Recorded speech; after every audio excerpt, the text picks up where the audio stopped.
He never thought a blind date could change his life, let alone his daughter's.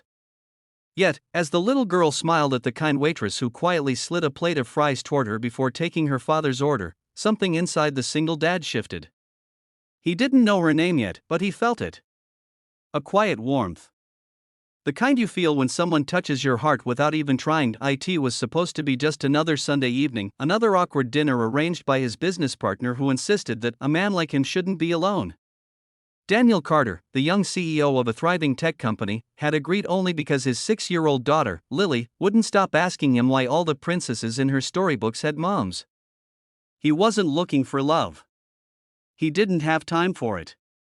His world revolved around board meetings, deadlines, and the tiny girl whose smile was his reason to keep going. The restaurant buzzed softly with laughter and clinking glasses. Daniel adjusted his tie, checked his watch, and looked down at Lily, who was coloring on the paper placemat with crayons the hostess had given her. He'd told his assistant to make the reservation under a fake name, just in case anyone from the media spotted them. Being a CEO came with its own kind of loneliness. People either feared you or wanted something from you. Across the restaurant, a young waitress moved between tables with tired but gentle grace. Her name was Emma. Her hair was tucked loosely into a bun, and her apron was faded from too many shifts. She'd worked since morning, her feet aching, but her smile never faltered. She noticed the little girl sitting alone with her father, and something in that scene tugged at her heart. Maybe it was because she'd grown up without a dad, or maybe it was because the child reminded her of her younger self, quiet, bright-eyed, and endlessly curious. When she approached their table, Daniel looked up politely. "Good evening. Can I start you off with something to drink?" Before Daniel could answer, Lily looked up with a wide grin. "I'm hungry." Emma chuckled softly. "Well, we can't have that, can we? I'll bring you something quick to nibble on, sweetheart."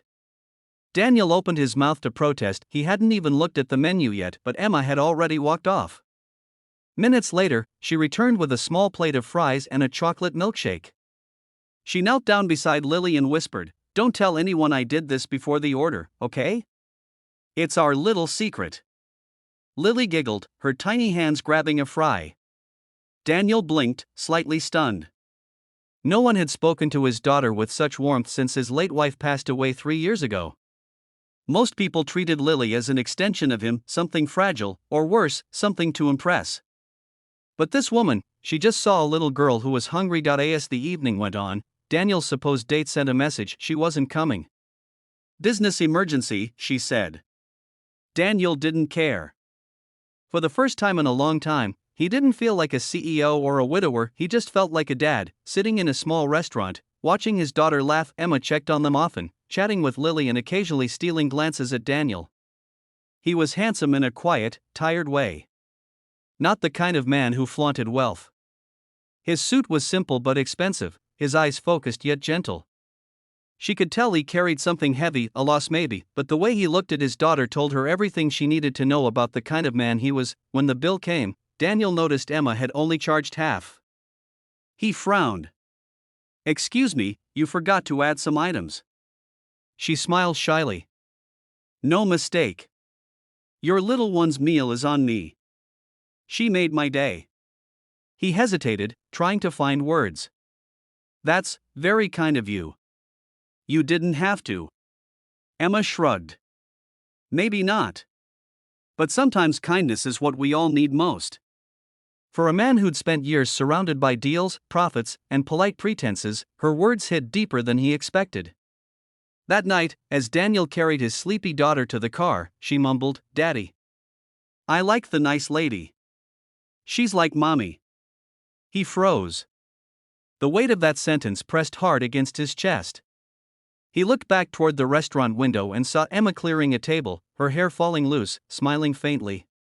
For the first time in years, something fragile but real stirred inside him, hope of the next week. Daniel couldn't shake her from his mind. Every spreadsheet blurred with her image, every meeting faded beneath the memory of that gentle voice. He told himself it was silly. She was a waitress. He was a CEO. 2 different worlds. Yet Lily wouldn't stop talking about Miss Emma either. So, he did something he hadn't done in years. He returned to the restaurant. This time, he wore jeans, not a suit. He wanted to be just a dad, not the man people bowed to. When Emma saw him walk in with Lily, her surprise quickly softened into a smile. "You again," she said playfully. "Did someone forget their fries?" Lily giggled. "Daddy said we can eat with you today." Daniel's face reddened slightly. "Only if you're not too busy," he said. Emma hesitated. Her manager was watching. But then she saw Lily's hopeful face and nodded. "Give me 10 minutes. That 10 minutes turned into an hour. Then 2. They talked, really talked. About life, about loss, about dreams they'd buried beneath responsibility. Emma confessed she'd given up college to care for her younger brother after their parents died. Daniel admitted he'd stopped believing he could feel anything beyond duty and grief. The connection between them was unspoken but undeniable. Not fiery or dramatic, just pure, quiet understanding.